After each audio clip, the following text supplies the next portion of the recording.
Are the cameras rolling? Cameras are rolling. All right. in circle toy boat. Perpetuity. Toy boat. Toy boy. Cough drop. All right. Toy boat. Toy boat. Toy boat.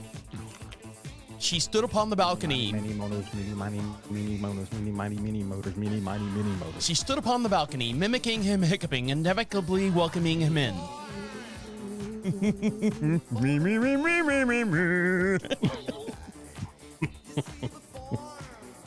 Rubber baby buggy. Gotta rub the dog's belly. Aw, puppy dog. Puppy dog, puppy dog. All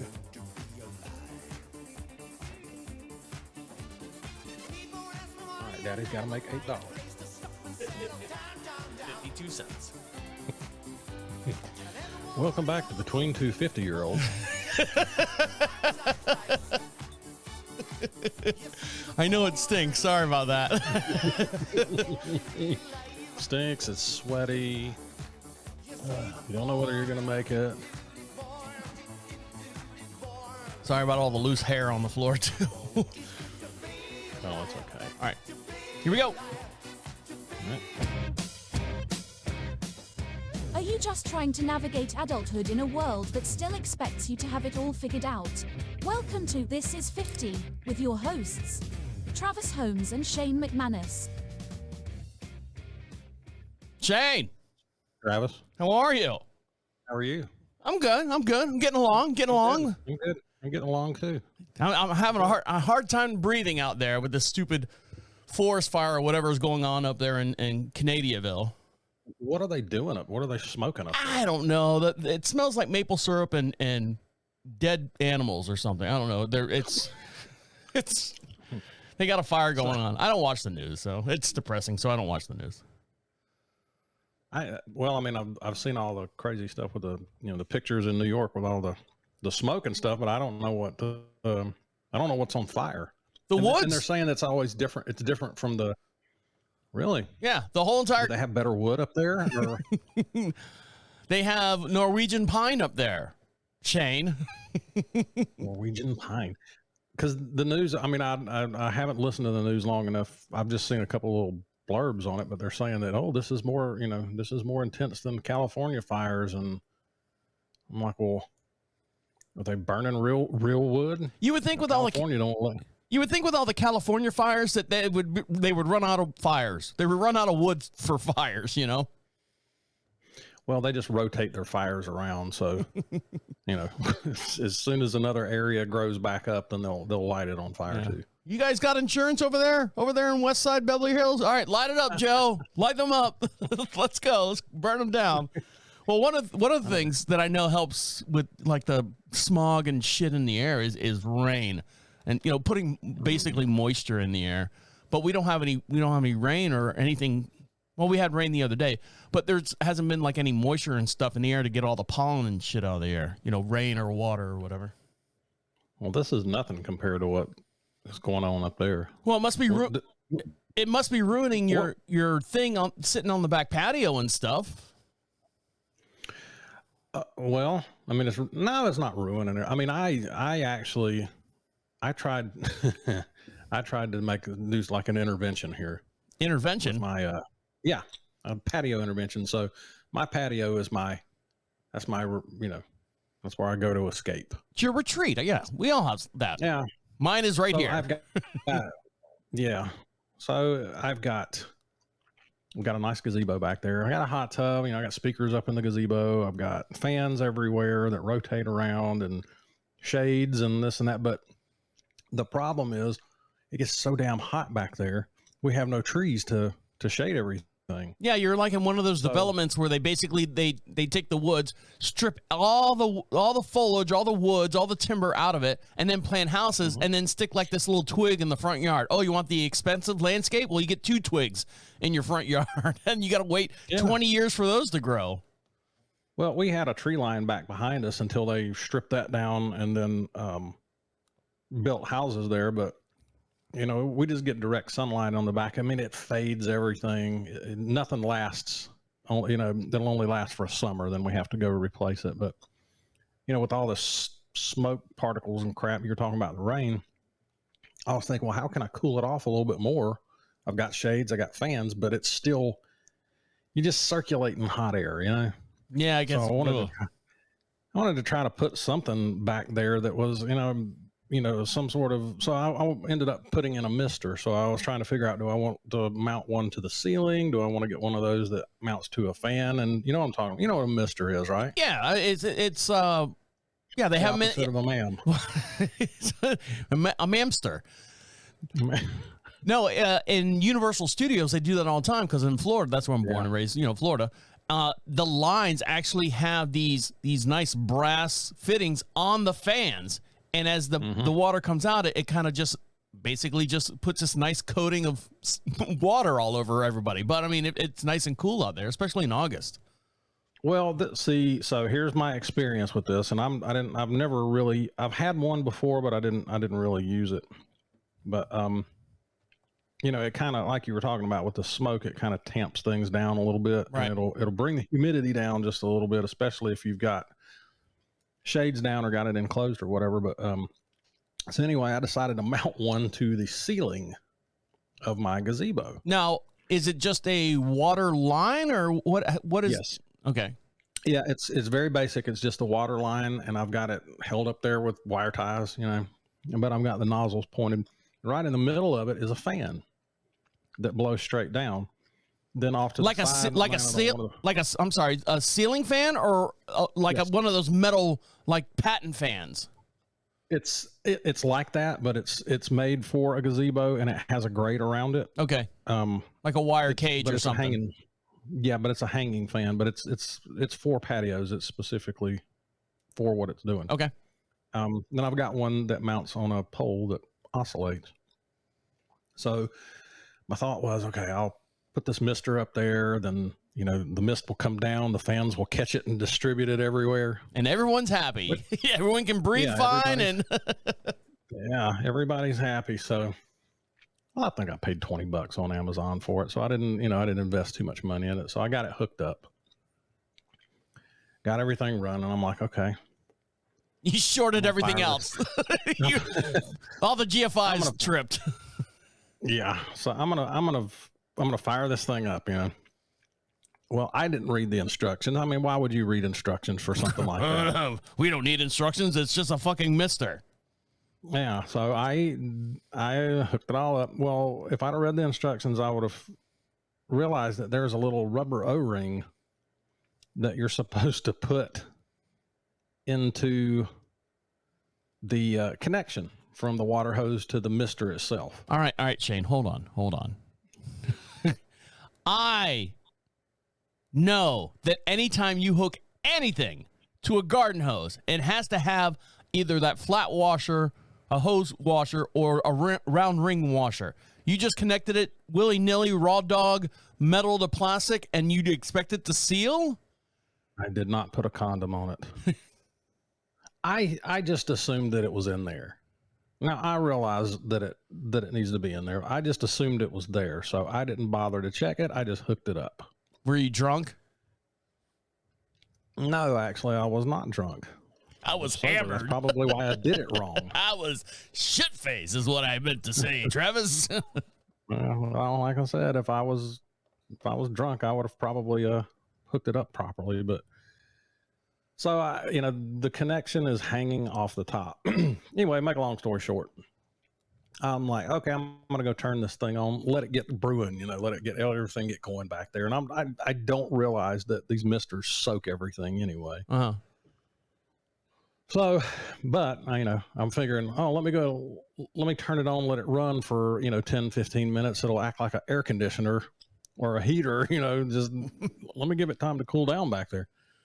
Now, one question that I do have, when I think misters, and I've had misters before, it's a long poly tube, maybe a 1/4 inch thick, and they kind of branch off like about every 5 feet you've got like a piece that comes off. And there's usually like a brass fitting on there that's got like the smallest little hole, and it literally looks like the stuff that mists like the vegetables at your grocery store. Is it that type of mister? Yes. Okay. That type of mister. Or you'd see them at amusement parks, or like you said, or Universal Studios or whatever. But it's a brass fitting that creates the mist. Yes. That's the most important thing. I think you can actually turn them to make the mist finer, or turn it into like a spray of water. I don't know. Haven't messed with that. Okay. Anyway, I go I get it all hooked up. Go out there. I have to go around the side of the house and turn the water on. So I turn the water on, and I'm like, all right, I'll go back out there and check it. 10, 15 minutes, see what's going on. Your TV's ruined. Well, I didn't. Oh my God. Everything is soaked. So it's still misting, but the brass fitting is leaking as well. So it's spraying water everywhere. I mean, it looks like I'm just waiting on Noah to show up to bring the boat on in. It just soaked the entire patio, soaked the fans, soaked the TV, soaked everything. Does the TV work? The TV still works. Okay, good. I got it out of there. Run! Save the TV! Save the TV! Yeah, I got it out of there. I mean, it's, but I'm like, I just don't think I want to mess with that anymore. That's like too much trouble. I put the O-ring back in. Solve that problem. Huge leak. Yeah, solve that problem.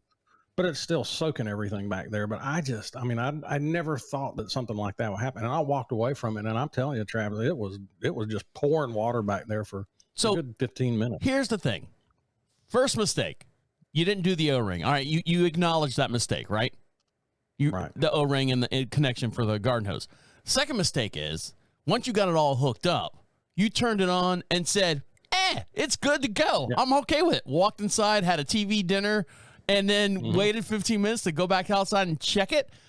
Okay, I'm sorry, Shane. I'm just going to say, where's your dunce cap? That's what you need. I know. I do. You can go ahead and punch a hole in the man card. That should have been, that's just common knowledge. You don't go set something up new and walk away from it, but I did it. So here's the thing. So if it missed too much, may I make a recommendation? If it missed too much, you got it on the inside of the gazebo, right?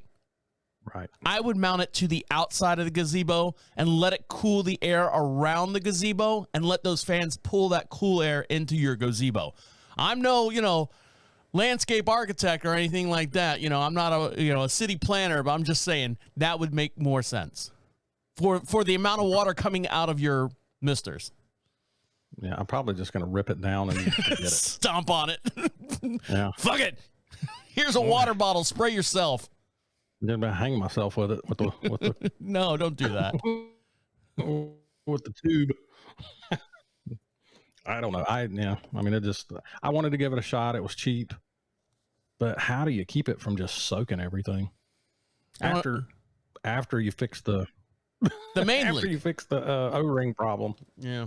Well, take a picture of it. We want to see it up on the Facebook page. This is 50 Facebook page. I posted a bunch of pictures up there the other day of me outside. I'm redoing the fence posts on the property. And instead of drinking Gatorade and stuff, I'm drinking pickle juice. Oh my God. Yeah. So I got a picture of me out there topless with my pickle juice. So it's a sight to see. Topless. Yes. So you're still looking like a mid-aged mutant ninja turtle. Something like that. Mid-aged mutant ninja turtle. All right, guys, stick around. We'll be right back while Shane looks at our Facebook page. Did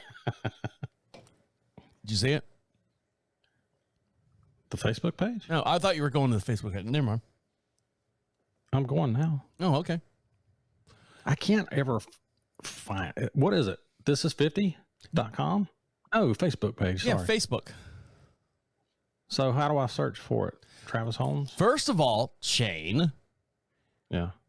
Type in This is 50 show. That's right. And then make sure you like the page. I did. I've already done that. Then you should see it on your Facebook feed. You don't go on your Facebook feed anyways. But wait. There's more. Is this going somewhere? That took me to YouTube. Are you on Are you on Facebook? I am. On the left-hand side, it should say pages that you like or something like that. Underneath your, go to your homepage. Okay. And then where it says likes, or go down to, I think, more, click the thing that says drop down that says more, and then go to likes. Oh, I'm on the mobile version. Are you not on the computer? Oh, you're on your phone? Yeah. I got to make you an admin over there, so I got to do that today. Let me write that down. Admin Shayne. I got to make you an admin. Pages. Feeds, groups, friends, marketplace, memories, reels, events, gaming, save. Shayne, did you find the Facebook page? I'm It's still working on it. search. This is 50 show. All one word. It should pop up. This This is 50 Yes. show. 50 Show. not show. Big fat fingers. Ducking autocorrect. Doo-wop and 50s, 60s, and oldies. Join group. I love redheads and women with freckles too. Join. Classic television shows. No. Top fan. Yeah. Zeus Network. No. Yeah. No, I'm not saying that. Oh, Chautauqua Memories. Decline. That one. Lizard Lick Towing. Yeah, I'm already remember that one. I don't see this as 50. Oh well. You are on your phone, you're not very intelligent as far as getting stuff to work on your phone. Not that saying you're Stopped it. You could have stopped it. I'm not very intelligent. well, I mean, the whole Mr. thing. So here I have a question for you. Would you all right. So in that situation, would you have paid someone to put that up for you correctly? Okay, let's start that way. Would you pay someone to put that up for you correctly? I didn't put it up incorrectly. I just didn't get the results that I was looking for. Well, I mean, So something like that, no. Now, if it's a bigger project, I would probably pay somebody. All right, so let's say you wanted to put the mister all the way around the whole entire house. Oh, wow. All right. Yeah. Would you If pay? it's out of my scope of ability. Well, Yes. scope of ability, and do you want to be up and down a ladder, toting this, whatever hose that you got going on, and make sure nailing everyone, and make sure the mister's pointing in the right direction, and doing all that? Would you pay someone to do that for you? There were so many innuendos in that last little statement of yours. You need to go back and listen to that one. I will. No, I would. Yeah, if it's a big project, I'm going to pay somebody, Now, especially if I can afford it. well, let's say you can't afford it. Money's not in the scenario here. Hold on, Well, then I'm paying somebody to fry bacon.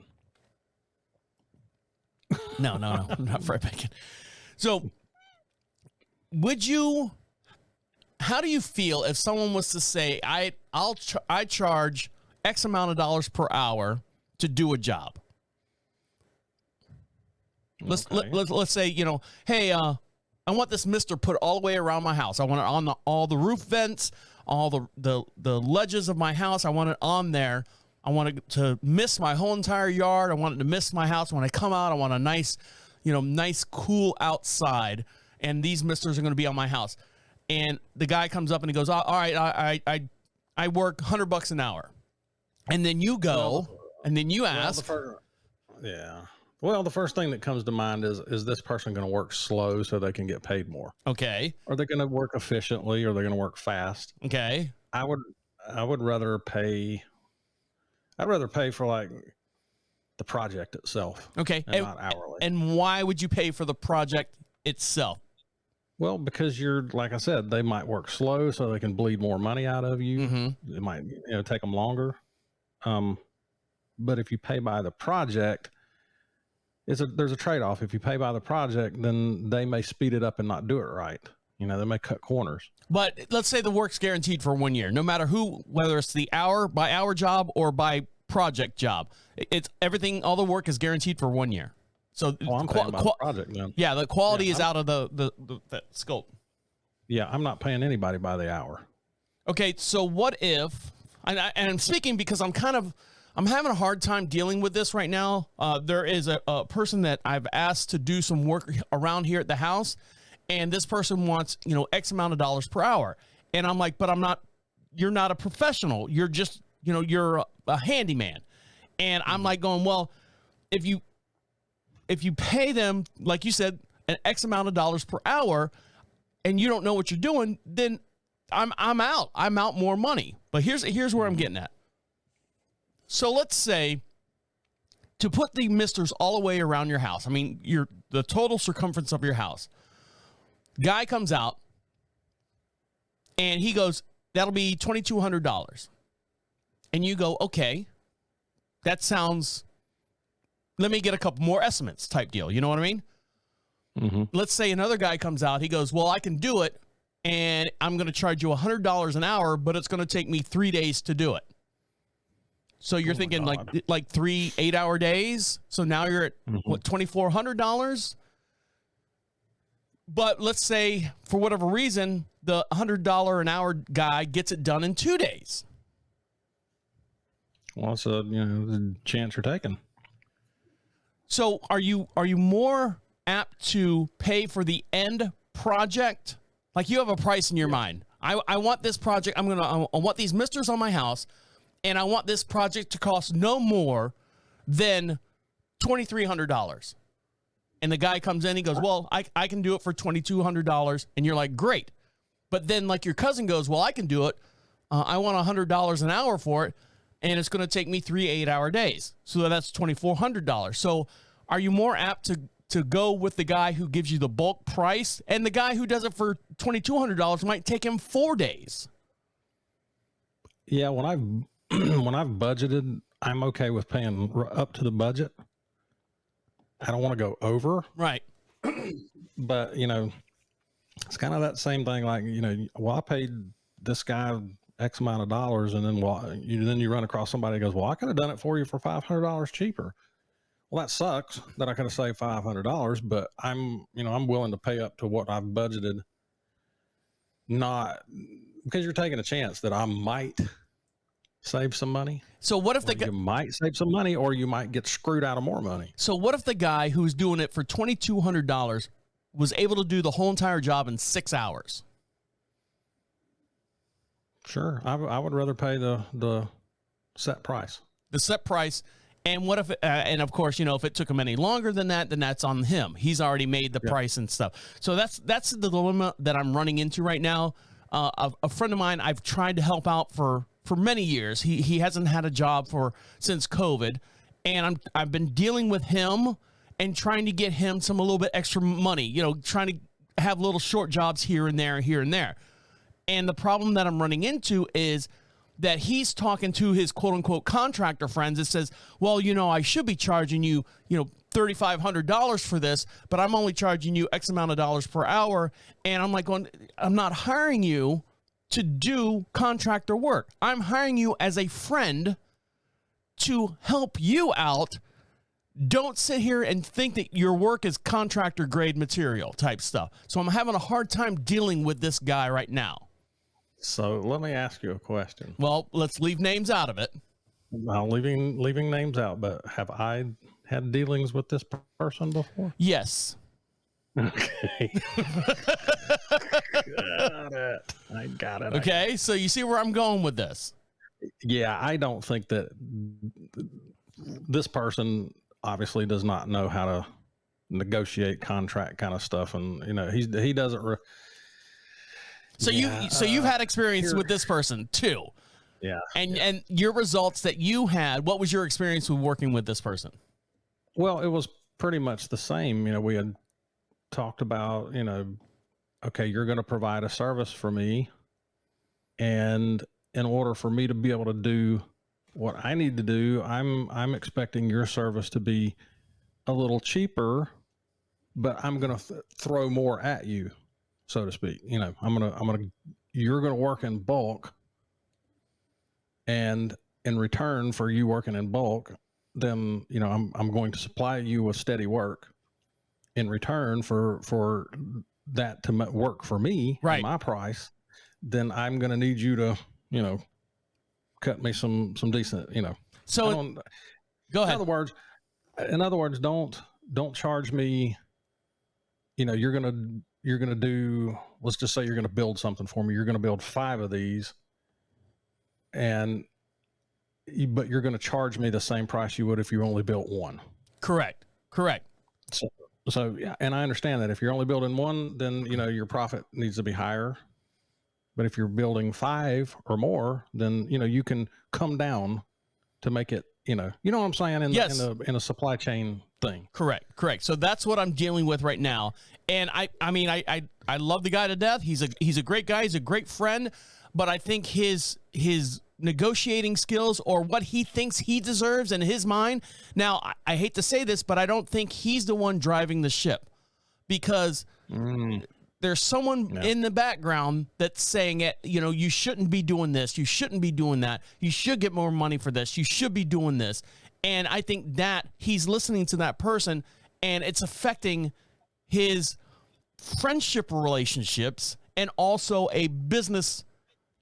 I'm trying, like we're trying to get this guy a little bit more money, put some more money in his pocket, something he enjoyed doing, something he didn't mind doing. And then he's getting this, thing in his ear saying, don't do this job. Well, I don't think there was anybody in his ear when I was. Oh, yes. Yep. It's always in his ear. Always in his ear. Oh, really? Well, here's the deal. And this is what I should have done in the beginning. How did my problem become your problem now? Yeah. This is what I should have done when I was, negotiating with him. Here's what I need done. Here's what I'm willing to pay. Take it or leave it. Can you do it? Can you do this? Yeah. Can you? In other words, this is what I'm willing to pay, or this is what I can afford, or this is what this is worth to me. And you got to be honest. I'm trying to help you out. So I can probably go somewhere else and find 15 other people that'll do it, cheaper than what you're wanting to do it for. So here's my price. Yeah. Take it or leave it. So here's the situation that I actually ran into. I said, all right, make me a list of all the material. Got all the materials. I'm like, great. This is my budget. Well, I can't work in the heat. I can't work in the heat. It's too hot. So I can only work, 3-4 hours a day. Okay. So you can't say I want contractor grade per hour rates and say that I can only work 2 or 3 hours because the heat bothers me. No, if I'm paying contractor prices for you to work, you will work, rain, sleet, snow, dead of night, that type of stuff. Not this, I can only work a day and then have to take a day off, and then because it's too hot, and then on down goes the road. So anyways, that's the situation I was dealing with. I needed to get it off my chest because it's bothering me. Yeah. Well, I know the solution to the problem. Very, very simple. What's that? See you, wouldn't want to be you. I know, but I mean, we have a history of friendship. All right, guys, stick around. We got I lost another one, Shane. Oh my God. I know. I'm batting. I'm not batting well this year. Well, so okay. I'll get into that when we come back. All right, stick around. What is dude's problem? Who? Dan? You know who? Yeah. We're just on the camera. Yeah, Dan. He's like, I can't work in the heat. I can't go up and down ladders too much. I can only work for 3 hours a day. I have to charge you the hour and 15 minutes it takes for me to get there. He's giving me all this, and I'm like going, look, Dan, no, I'm not paying you $30 an hour for you to sandbag. I just need some trim and molding replaced. Well, I can't, I should be charging, per windowsill. My contractor friend says, I should be charging, $2,800. And I'm like going, no, Dan, no, that's not what I'm paying. I said, this is my budget. $1,500 with the material. If you can get it in, well, I can't only work, 4 days or 4 hours a day. And the sun and I'm like going, then you're in the wrong business, Dan. You're in the wrong business. Yeah. So he like has a handyman business now. Is that what he's trying to promote? Here's the thing. His wife, no money's coming in. Social Security or whatever. Yeah, she's got some medical issues going on. She's got some medical issues going on. I understand that. But his wife complains that he's taken these jobs like, reinstalling a sink or cutting out a floor and putting new floorboards in someone's house. You shouldn't be doing that. Or if you're doing it, you should be charging more for that. You need to make more money than blah, blah, blah, blah, blah. Meanwhile, unfortunately, she can't physically work and so on and so forth. So he's getting the pressure from her. and his quote unquote contractor brother-in-law or something like that. And I've heard stories about his brother-in-law where they're all messed up anyways. But I mean, nonetheless, you are not a contractor. You are not licensed. You are not insured. All the responsibilities of you getting hurt falls on my liability and all that stuff. So for you to say that you're going to charge me contractor prices and not be able to do the job within a certain amount of time, no, I'm sorry. I cannot do that, Dan. I said you cannot sit there and demand that kind of rate and actually say, and then delegate what time you can, I can only work, every other day if it's, not above 85 degrees type deal. Well, yeah, I mean, it's the same thing with me. I told him I need these tabletops. I know what it costs to make the tabletops. And here's a quick, simple, easy little thing for you to do. You're going to make about, I think I had told him it was going to make about 30% off of each tabletop of the total cost of it. So he would pocket about 30% of the total cost. Oh, well, okay. And then he calls me back and he's like, well, I've got to charge you to drive to pick up the material. I've got to charge you per mile to pick up the material. Then I got to charge you to bring it back per mile. And then I've got this much time and labor and I've figured out this, that I'm going, well, wait a minute. So now what is your price? And he wanted to charge me more to make the tabletop than what I was charging for the entire table after I built it. So, you know why? Because from Home Depot, he would sit at the pro desk and he would have all these pro contractors, hear my word, general contractors coming in that, yes, they do have to charge that. They do have to do all this stuff. He is not a contractor. He is a handyman at best as far as doing that. So. Well, I didn't need a contractor. I just needed somebody to make some tabletops. Exactly. And he had bragged that he can do it. I can do this. I've got this special clamping. Oh yeah, he's got all the stuff. He was so proud of all the stuff. And I'm like going, great. Here's Shane. He's got some woodworking. You're into woodworking. It's a happy marriage. Instead of you making $50 every month, you can make $85 to $90 every week. Oh, I had it where he was going to pocket $150 a tabletop. Yeah. And I told him I will guarantee you at least 5 a month. Yeah. So that's, that's about $700 a month. Yeah. Now I can't help, what your expenses are out of that. You need to find you to cut your expenses. Yeah, exactly. You need to figure out a way to cut your expenses and find another material or whatever that and driving and blah, blah. Anyway, so that's, and I wrote him we had a horrible conversation on the phone, and then I had a horrible conversation with him later on, and I think I was just like, you know what, Dan, when you figure it out, you figure it out. Well, it may be time to move on from that little relationship. Yeah. Oh well. Isn't he retired? Isn't he retirement age? He's almost there. I think he's at 85% invested as far as retirement. Well, see, I'm trying to find some way to make some extra money myself, but I can hit you in the knee and you can claim disability. Oh yeah, no. Let me fall down in the studio. Coming back. Don't fall down in the studio, Shane. Well, how else am I going to get my check from JG Wentworth? My insurance won't cover it. Okay. Well, hey, sorry. It's not my problem. I've got some more bad news for you, Shane. Oh my. Is it the usual? 96 years old. Oh, okay. Well, that's not 96 years old. My uncle passed away. Oh, I'm sorry to hear that. But here's the good side. What's that? 96. 96. Well, that's a long time. Well, and the scary, weird part was his mother passed away at 107.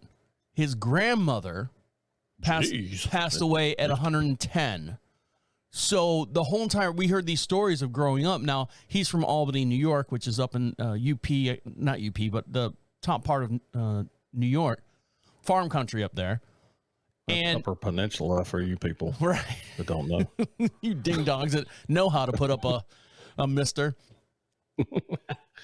So yeah, and so the whole entire time, like in the family, we're like, "Oh, Uncle Carly's going to last to be over 100 years old. He's going to outlive a lot of us." And that was the running joke in the family. And when my mom passed away last year and a half ago, I saw him at the funeral, and he had no idea what was going on. He'd just sit there and quiet. He had a little bit of like dementia, but he was quiet. Frail man. He was never a big man. I mean, at any given time, his heaviest might have been 170 pounds. He's 5'4" or something like that. Worked for Martin Marietta, or Lockheed Martin, built missiles. Ooh. Did all that stuff. He was a highly, highly intelligent engineer, and just acquired a lot of stuff throughout his life and his house. And he went and got pneumonia. And that was it. Put him down. Well, listen, I tell you, it sounds like he had a good life. He was successful, very smart. Yep. Lived to be 96.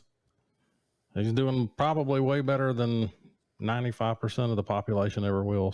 So here's the part. Here's the rub of the story. So his wife, my aunt, is my mom's half sister. Okay. So as my mom was going through all her problems with in and out of the hospital and stuff, they would always ask me, the half sister and Uncle Carly would ask for, not him necessarily, but his wife, my aunt, her name's Shirley, would ask me for money all the time. All the time would ask me for money to help my mom and dad out.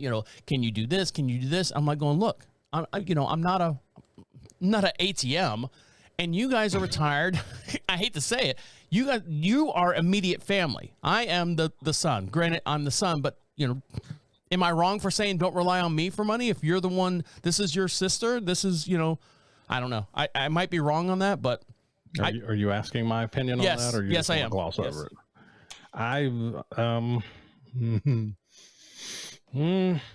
If it were me, I would have. No, hold on. Let me add this to it. This is the same lady when my mom and dad had their 50th wedding anniversary down in Florida. I was not invited. It's a shame. I got a card saying it's a shame you can't come to your mom and dad's 50th anniversary. In lieu of not being there, can you please send us $500? Oh, well, that's kind of ballsy, isn't it? Yep. Now that's a little bit different story. But as far as, if you didn't have that going on with her, especially if she was maybe taking money from them, I don't know.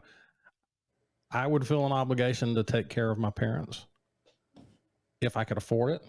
Right. Yeah, my dog's snoring in there. It's all right. I would feel an obligation to contribute whatever I could. If I could, whatever they were asking for, if I could do it comfortably, then I would. But I don't know. It's just a personal preference. But you can tell them to pound sand if you want to. Well, I did. I told them to pound sand. I'm not giving them any money. And come to find out, when she passed away, my dad didn't know this either, that we found out that she had hidden bank accounts with like tens of thousands of dollars in them still. Yeah. Well, see, now when you get into that kind of sneaky family stuff, and I'm asking you for money, but I've got all this money over here because I don't want to, I don't want to touch it. Yeah. Shady, but I guess what you're trying to say is, do we think that you're a horrible person? I am a horrible person. I know that. Okay. I am. I'm a complete asshole. I am an asshole no matter what. I know I am. And Shane, believe me, I had this conversation with my wife because, first of all, on Monday, I found out that my Uncle Carly passed away. So I'm sitting there, and my dad's the one having the conversation with the people down in Florida, not me. They don't tell me. They're talking to my dad. And my dad goes, they're going to have the funeral this Thursday. I'm like, okay, great. What time's the funeral? What should we do? Dad, I'll drive you down there because my dad will not fly. I will drive you down there. If we leave on Wednesday, it takes 8 hours door to door from North Carolina to get down to Florida. We'll get the hotel. Let me know where we're going to go. What's going on? All right, I will. And as I'm sitting there asking all these questions and trying to figure out, I'm squeezing my dad out for information. And Amy, my wife, is asking, hey, well, don't say that. And you shouldn't say. And I'm giving him the story, the background story, just like I told you. She's asking me for money and all this other. And Amy, basically, just in the background, and I literally said, babe, can I please just handle my family here for a minute? I hate to say it. Can you just step away from us while I figure out what my dad knows and doesn't know? And I don't need go this. make me some biscuits, woman.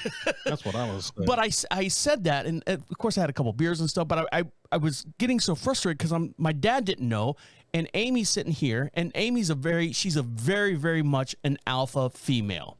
And I am not an alpha male, but and you get these two bold, what's the word I'm looking for? These not identities, these attitudes, not attitudes, personalities. Yeah. Thank you. Ding, ding, ding, you win. You get these two bold personalities that are trying to, solve a problem, and we run into issues. So I literally said, go away. Let me deal with my dad, because my dad is confused. He doesn't know what's going on. So the next morning, my wife goes, I'm still pissed at you. I'm like going, babe, I know. Look, I know I'm an asshole. You do not know. I mean, I am an asshole on a regular basis. You do not know how hard it is for me not to be an asshole. I'm sorry. I am sorry. Babe, you have no idea. Everything that comes out of my mouth is a smart remark, an insult, or some kind of, knocking something inappropriate and timing and knocking down. No, bad timing. I've got perfect timing for stuff. Yeah, it's just the wrong words. Timing to be bad. Yes. Yeah. Okay. And I said, you do not know how hard it is for me to be nice. I am generally nice, but you have a couple loose lips sink ships type deal, and I will sit there. And so I apologized to my wife. So we had a little argument. We kissed and made up. She's like, I'm so mad at you because you said you made me feel like shit. And I go, I know, babe. I feel more like shit because of the way I talk to you. Now, going back to my dad had everything fucked up. There was no funeral yet. There were no arrangements yet. I'm hitting my light here. If you're watching this on the YouTube channel, he misunderstood everything that was and he's dealing with text messages. He messed up, when they were going to do something, what was going to happen, who was going to be there, what time it was, what date it was, and all that stuff. So the whole conversation of me arguing with my wife and trying to figure out through my dad in the moment got confused because he's going to be 77 tomorrow, by the way. 77. Happy birthday, Dad. 77. Happy birthday. He constantly goes, I don't know if I'm going to see snow next year. I don't hope I'm here. He's getting into that. He's getting into that is so annoying. That death march type thing where he's like, Dad, do you need more room in your bedroom? No, I'm fine. I won't be here much longer. And, I do this and do that. And I'm like going, and so in the confusion and everything, Uncle Carly passed away at 96 years old. It's just one more hit against him that, life is not permanent. And so he got confused. He got all, I'm next, basically. I'm next. Lost my mom a year and a half ago. Uncle Carly's passed away, who we thought was going to last to be 108 years old. And now my dad probably thinks in his mind he's next to go because he's the oldest one outside of his brother and his sister. His brother and sister, I think, are 5 and 6 years younger than he is. But still, he's in the worst condition out of all of them. He thinks in his mind, out of the family, he's next. So he messed up the whole entire thing. So I'm arguing with him. I'm arguing with my wife. My dad screwed everything up. So there you go. Wow. Check with the receptionist on the way out. Yeah. See if we can schedule another appointment for next week. I'd like to talk to your wife and your father if we can get them in here as well. Yeah, I don't know. That's just. Well, you're right. I mean, you're correct. I mean, I don't get this avenue on any of the other shows that I do to talk about this, and yeah, so. A little bit of therapy for Thank you, Shayne. Thank you very much, Shayne. Stick around, guys. We'll be right back. I feel like Fraser Crane now. All right. Stick around. We'll be right back. I'll be happier next time when we come back. All right. Yeah, 3 more beers. Yeah. I'll make him drink 3 more beers before I let him come back on. You promise? Yeah. Yeah. So that's Twist what your happened. arm, right? Yeah. That's what happened. So there you go. Well, look, I don't know. So this is something that I've, when you get to be 40, 45, you start kind of thinking about little things like that. Mm-hmm. 40 and under, life is good. You're worrying about money, or, you're worrying about material stuff, and, you don't really worry about your mortality or getting older, or, when does that midlife crisis start, and what is a midlife crisis, and how long does it last? For a lot of people, that just never stops, because you get yourself to a point where that is all you think about, and you can't enjoy your life anymore. I'm going to die tomorrow. Well, you could be 20 years old and die tomorrow, but the older you get, the more you start thinking about it. Have you had a midlife crisis yet, or no? I don't know. I don't know what a midlife crisis is. Basically, a midlife crisis is, hey, I've reached this certain age. I thought I would be doing more, or be more successful, or achieve something else. And so I need to go out and prove myself to the world that I am I'm good. This is my thing. I've had it twice, but that it's only lasted for like 30 days. But does that include is that I want to go buy a car and I want to go run? No. It was more of I need to get out there and do a little bit more with myself. That was it. And it lasted for like 30 days. And then I got back on an even keel. I'm like, okay, everything's going good. I'm doing all right. And that was I think like when I was 47. And then now that I'm 50, and, my mom passed away. So I was kind of thinking, it kind of hit me again. I was like going, well, what did my mom have to show? What do I have to show? As I was going through her, all the stuff that she had, I was like going, well, I need to kind of do something too. So I created this podcast. Now I'm healed. Yay. All right. Woohoo. Again, here we go with the Oprah. All right. Hold on. Let me get a refill. I'll be right back. All right. You said out by 3, right? Or out before 3? No later than. No later than. Okay. So I can take it right up to 3. What time is it? 2:20. I'm just rolling with it. Whatever you want to do. All right. Shane, check this out. Hold on. I got to switch cameras there. There we go. You read that for the people over on YouTube? Mount Olive pickle juice. Don't tell me you drink that stuff. Huh? Don't tell me you drink that stuff. Yes. Hold on. Why? Ugh. This is better than Gatorade. So how's your blood pressure? Good. Really good. Is it hot here? Am I talking fast? That stuff will jack your blood pressure up through the roof. I know. I'm on blood pressure medication. I know. I already talked that. I can't see. I need glasses too at the same time. I'm trying to see how much sodium. Is that what I mean? 11%. It's basically just the salt. You're replacing the salt, right? 260 milligrams per one fluid ounce. So as long as I stay 1 fluid ounce. Well, no, it's got pretty much a cap full. You just guzzled 8 fluid ounces. No, this whole thing is 64 ounces. So I have 64 swigs out of here that I can take.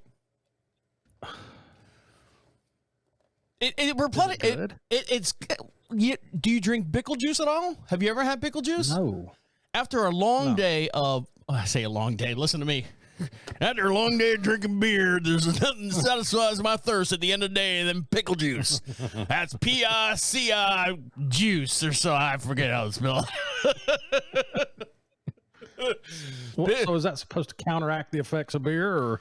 Well, you've got vinegar in there, natural vinegar, which actually flushes out your body for the toxins. You got garlic in there. I know, I'm coughing up lungs here. How's it doing? Yeah, it's doing good.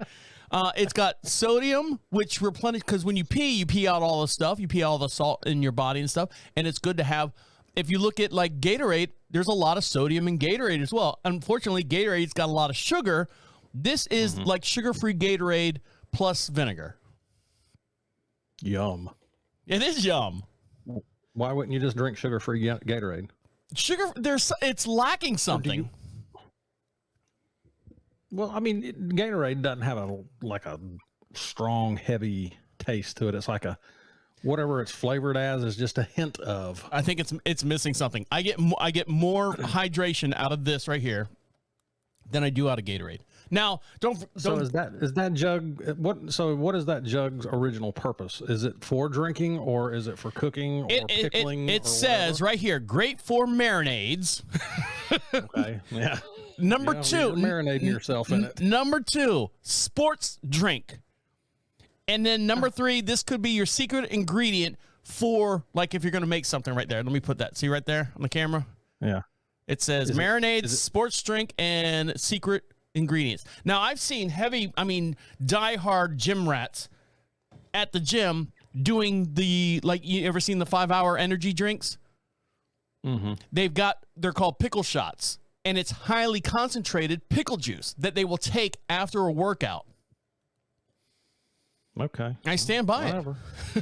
it. Plus, after having a couple beers and I'm getting hot now. Drink that pickle juice. There goes my blood pressure. My face Look at the sweat. Look at the green sweat. Look at my flowing off of cheeks. your My forehead. cheeks are all rosy on the YouTube channel. Go over to YouTube and you can see me. Well, as long as it makes you feel good. If it makes you happy, it can't I'm be not that. I've seen my dad drink pickle juice out of the jar. Yeah. Once the pickles are gone. Did you ask him why? He's fucking hammered. I don't ask him anything. I just let him do whatever he wants to do. But I was like, okay, pickle juice. Look, whatever. So you said that There's a pickle flavored beer. Have you seen that? no, I'm not touching that one. I'm still waiting for I'm still waiting for the peach one to come out that you showed me for Busch Light. That's probably a lie. So speaking of drinking beer, yesterday, I don't think anyone in my family knows this. My dad does. He I don't know, he searched my records or whatever, my public records. I got a DUI on June 8th. What's 27 years ago? 27 years ago, June 8th. No, that's math. I don't know. Anyways, so 1994. somewhere around there, yeah. So I got a DUI on June 8th. And the reason why, June 8th sticks out of my head is because, like I said, tomorrow, which is June 10th, is my dad's birthday. And he'll be 76 or 77 tomorrow. So here's the thing. So Home Depot, I worked for Home Depot for a little bit. They had a big bowling party. And the bowling party, when I was living in downtown Orlando, the bowling alley was literally like you leave my neighborhood, take a right, go a half a mile, take a left, quarter mile, take a right, you're in the bowling alley. So in that trip, coming home from the bowling party, and I think I was 22 maybe, I got pulled over for a DUI, and I had a car full of people and all that stuff. And, I did the sobriety test, I did all that stuff, and I actually got arrested and pleaded no contest, 6 months, restricted license, had to do the whole classes, 2 full days of classes. It cost, I don't know how much it cost me. It was a pain in the ass, but that was the only DUI I ever had. The worst part of the whole DUI was when I was in jail, because they just take you to the local holding tank or whatever. I got my first offense. They let me out on my own recognizance. The person that after you sobered up, right? After I sobered up, yep. The person that got me out was one of the Home Depot employees, and she didn't tell anyone. She's like, "I'm not telling anyone. Don't worry. I got you covered. No, don't worry."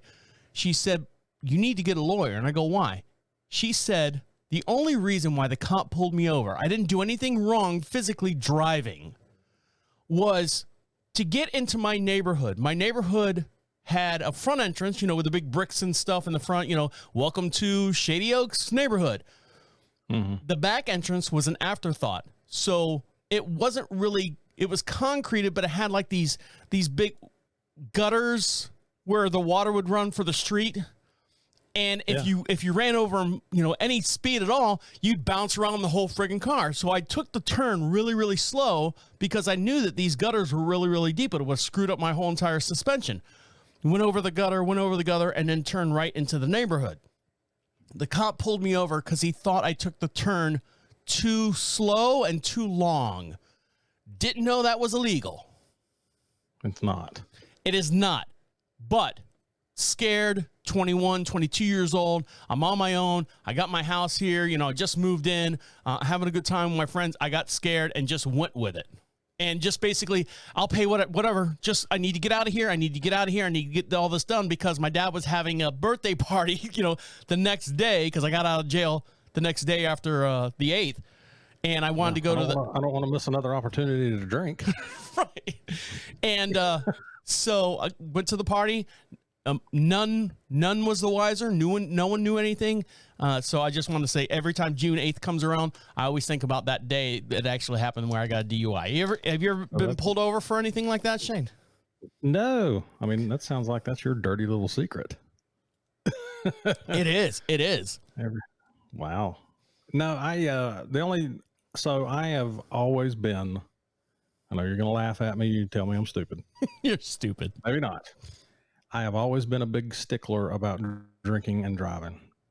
So if I've had one beer, about doing it or not doing it? Not doing it. Okay. Oh, no, all my life I've always advocated. I'll be damned if the government will tell me to. This is America. I'm free to do whatever I want to do. Hell yeah. I would. I would not. And it's probably because most of my life I drove a truck for a living. Mm-hmm. So, when you have a CDL, Class B, Class A license, truck driver's license, anything you do, CDL, whatever you do on one license affects the other. So if I got in trouble in the truck, it would affect my regular license. If I got a DUI or speeding ticket with, in my regular car, it was also going to, go against my CDL driving privileges too. So I just always had a lot of stuff that wouldn't let me do that. But I did do it one time when I was a teenager. We were at a party down by the lake and it all kind of broke up and dispersed, and I'd had a few drinks and I actually had a cooler full of beer. So one, I was driving tipsy. Two, I had a cooler full of beer in the back of the truck. And three, I was underage. So I pulled out, I live here in North Carolina, so everything's in the woods. So, I pulled out on the main road and here come a cop in behind me, and this dude followed me, and I was driving my buddy's truck. White knuckles. Yeah. White so knuckles. I was driving, my buddy was drunk in another car. He was just hammered. So I, decided, okay, I'll drive his truck back. Well, his truck was notorious. All the cops knew this truck because he would just stay in trouble all the time with the cops. And it was kind of one of those. There goes Tommy Green. Here he goes. Yeah. Go get him. There he goes. He's up to no good, and they would just pull him just because they knew him. But this cop followed me probably 10 miles to where we were going and never pulled me over. Because if he had I would have been screwed. Yeah. And I was waiting to go into the military, and that would have probably killed my chances of going to the military. I was going to say, it's a good thing that you went into the military, that you didn't do any of these stupid, mischievous things as teenagers do. Yeah, I didn't get the opportunity to do it. I was either playing sports and they were watching what you were doing, or waiting to go to the military or in the military. Once I got in the military, then it really went crazy, but no drinking and driving. So my dad's birthday's tomorrow, like I said, and and then you got Father's Day coming up. So I was like going, Dad, we live in this small community out here just outside of Charlotte, North Carolina.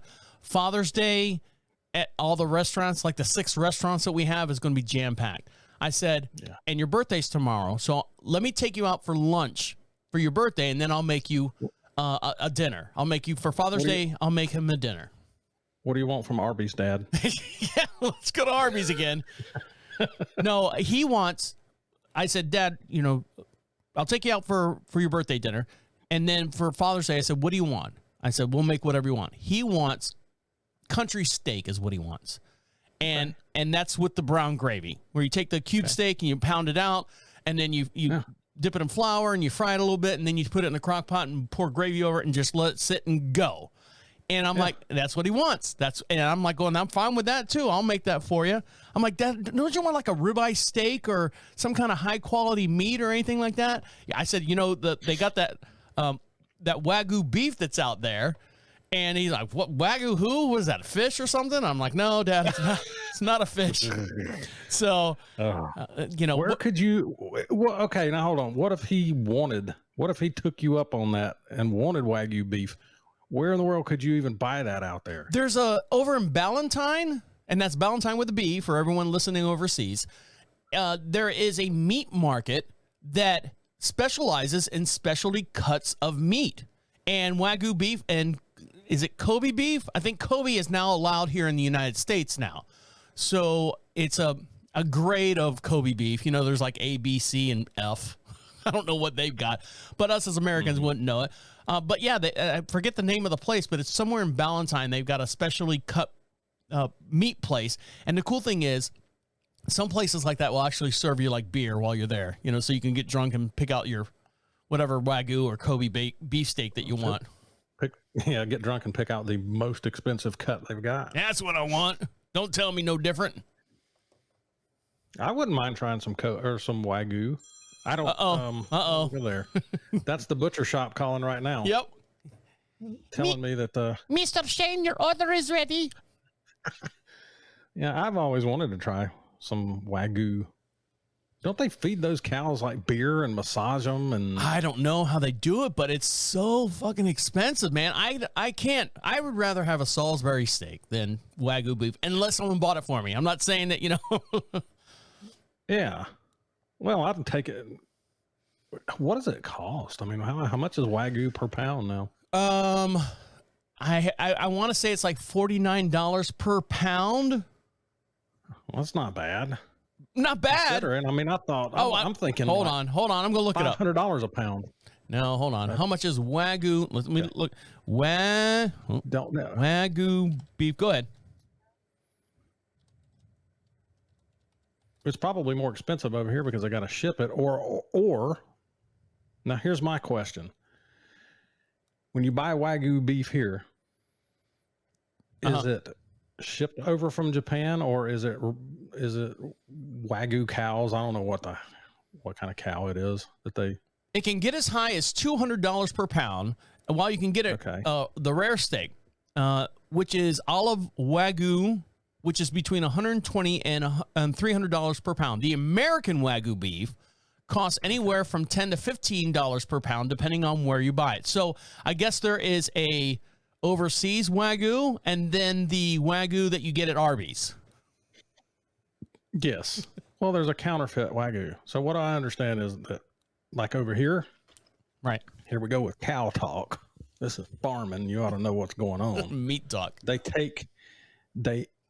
In the United States, they take a whatever cow that they use for Wagyu, and they crossbreed it with an Angus cow.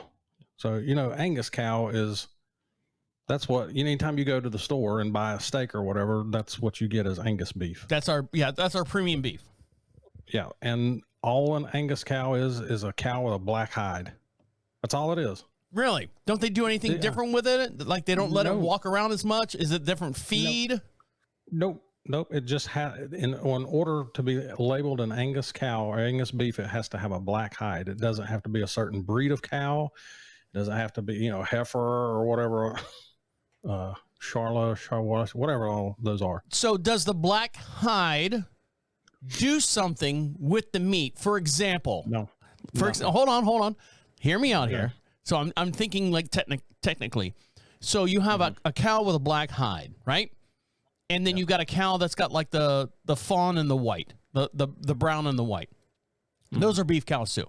So do you think the black hide on the cow does something to the meat because the sun is hitting that black hide and turning them, like, I don't want to say cooking the meat. Is it tenderizing the meat as to a white meat cow That it's reflecting the sunlight?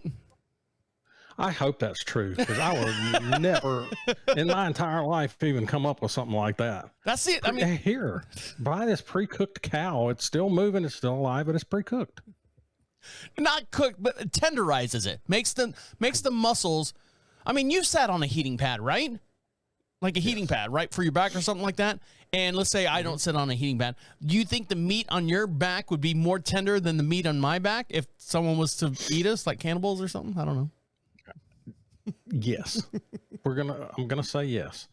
And well, the other good thing about, black-hided cows is they don't really have muscle spasms.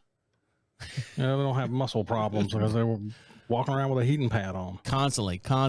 I don't know. I really don't know. But I do know that the American version of Wagyu beef, back to the original conversation, is a cross between whatever cow Wagyu is and then an Angus cow. Now, in order to be called Kobe beef, it has to physically come from the Kobe Islands. Yes. Yeah. And it has to be certified. Kind of like champagne. Can only come from... Yeah. That's why you're getting in the $150, $200 per pound range. But it doesn't, I don't think it really... I mean, we as Americans, we're not used to that kind of beef anyway. So if you do get the crossbred version of it, it's still going to be good. Yeah. It's just going to be that mind thing. I'm paying for counterfeit beef. It's like the people that are used to eating like McDonald's hamburgers, and then you like buy that frozen pack of Bubba burgers and you give them that and they're like going, oh, this is delicious. Well, it makes you wonder how places like Arby's can say, I'm Wagyu beef sandwich, whatever. Oh yeah, that's the inbred stuff that's here in the United States. Or can they take a little bit of, because like Wagyu fat, if you've ever seen it, if you touch it, it starts melting. It'll melt in your hand. The fat will melt in your hands. It's so supple because of the heat off your body.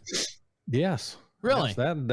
Yeah, it's that tender. It's that, the fat will almost render in your hands. I'm getting hungry. Tough shit, Dad. You're getting country fried steak is what you're getting. Sorry, Dad. Yeah, soaked and drenched in brown gravy. At least do the country gravy. Yeah. Don't do the brown stuff. No, he wants the brown stuff. No. All right, one more. Stick around, guys. One more segment, and we'll wrap this up. Shane, so how's the missus doing? She was in the operating room or something like that. They were going to make her shorter or something? Yeah, she's 5 foot. She wanted to be 4'7". For disability purposes. Yeah, well, she got tired of being able to reach the water fountain, so she wanted to not be able to reach the water fountain. I guess she wanted me to drive her around because her feet can touch the pedals in the car, but she wanted me to be able to drive her around. So she got shrunk. No, I don't know. She's had, this poor woman in the past 2 years has been in the ER off and on probably 15 times, 20 times. In how long? In the past 2 years. Now that's ER visits. Let me rephrase that. Hospital. So that's ER visits between stuff going on with her, stuff going on with other family members. So she's had some abdominal issues, and yeah, she was drinking pickle juice and it ate her insides out. I took a swig of mine. But anyway, she ended up back in the ER again this week, and I'm just like, God, I'm so this is I feel for my dad, because my dad, with my mom going through all the stuff that she had to go through and couldn't get her this right, and she had this going on, so like for 2 years straight, she was going to physical therapy and doing all that stuff, and you got a lot more going on in the house than just the missus. So I understand that, what you're going through, and I feel for you. My dad now, he has skin cancer, and it's horrible. He gets stuff about every 3 weeks. He gets something removed off of his body. Oh my gosh. Because growing up as a kid, sunblock wasn't around, and he was outside. My grandfather was a fisherman, big old boat, like a Gilligan's Island type boat. And they would go out there over in Titusville, which is the east coast of Florida, out there by Cape Canaveral. They would go out there and deep sea fish all day long and bring their catch back and sell it to the market. And my dad would go out there and help them. And, you know, no one wore big hats. No one did anything. They were just out there in the middle of the sun, and he's paying for it now. You know, he doesn't have a nose. I don't know if you know this or not. He doesn't have a nose. They've removed his whole entire nose, and they've cut a triangle out on his forehead and flipped it down and around, leaving the connective tissue here, and reconstructed his nose. And then once it took, they clipped the little loop there. And then, so he's got like this gash in his head where he's a mess, man. If you see my dad, it's scary to look at him because of all the stuff that he's got going on. Well, here's the latest one now. I'm having to not deal with it, but my dad's like, I have to go to the dermatologist. I'm like, oh, what are they going to take off this week? You know, a little bit on his arm, a little bit on his arm here, you know, because it's traveling throughout his body. He goes, they got to take off half of my ear.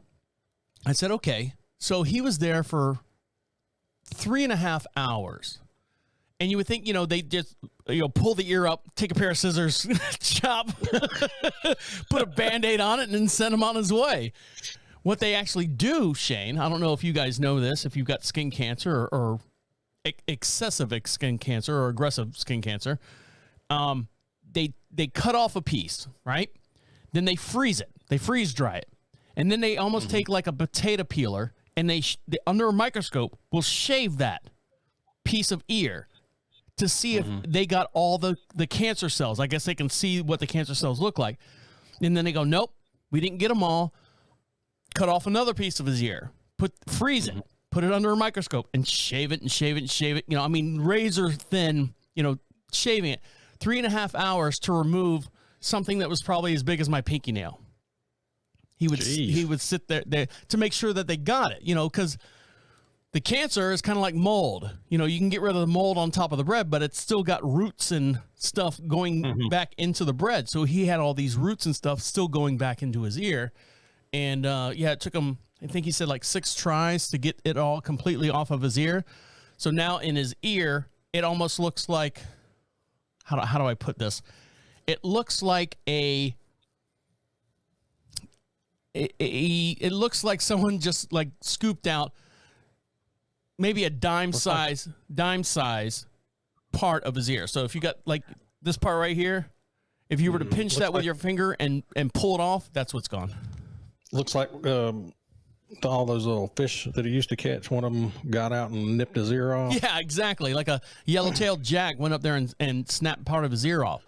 And my grandfather was the same way. My grandfather he was missing like literally like chunks and pieces out of his ear and out of his forehead, because he would be a tan man.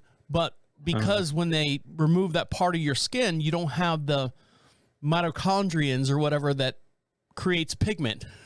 Making words up here, but so you would have like these little white dashes and stuff all over your body. So yeah, my dad, that's what he had to go through the other day.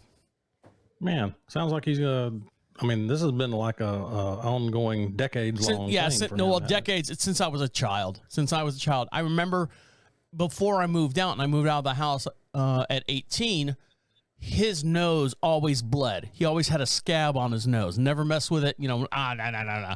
He'd wake up and the pillows be all bloody. It was skin cancer. It just looked like a scab on his nose.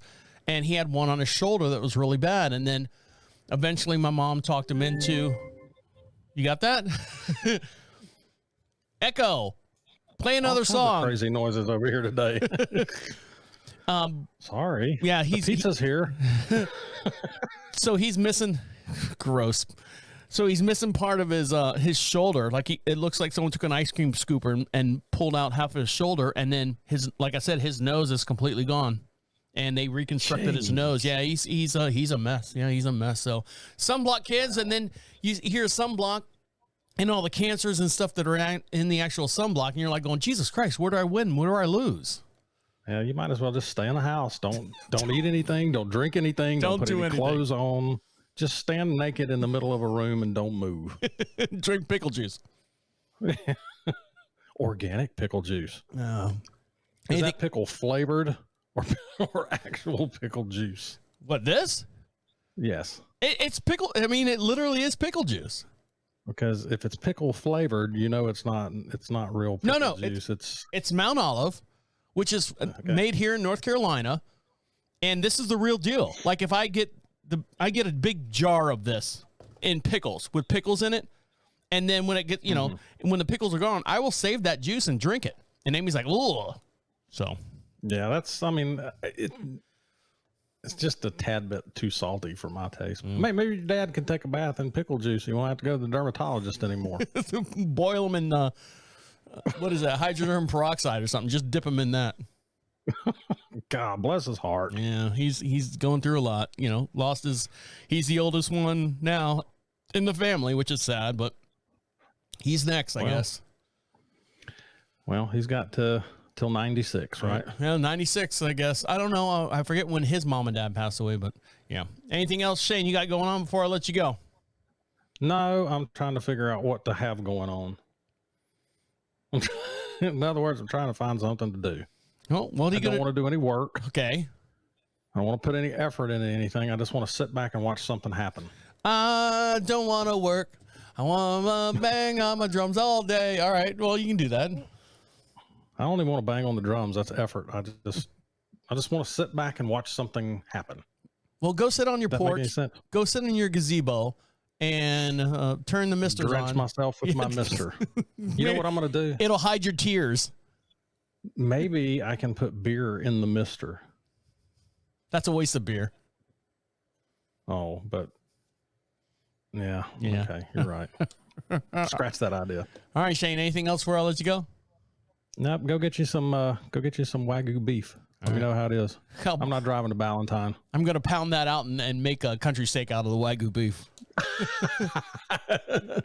Yeah, I'm going to ruin it with the brown gravy. I'm going to go to that meat shop and go, yeah, let me get 3.5 pounds of your Wagyu beef. Oh, yes, sir. Yes, here you go. That'll be $357. What are you going to, please, sir? What are you going to make with this Wagyu beef? I'm going to pound it out, dip it in flour, and fry it. No beef for you. and as soon as I tell them that, the Blue Angels fly right over my head, the flag behind me. That's what I'm doing with your goddamn Wagyu beef. All right, Shane. That's the reason for the no redneck policy in there. Exactly. All right, Shane, I'll let you go. All right. See you. Bye. See you. Bye.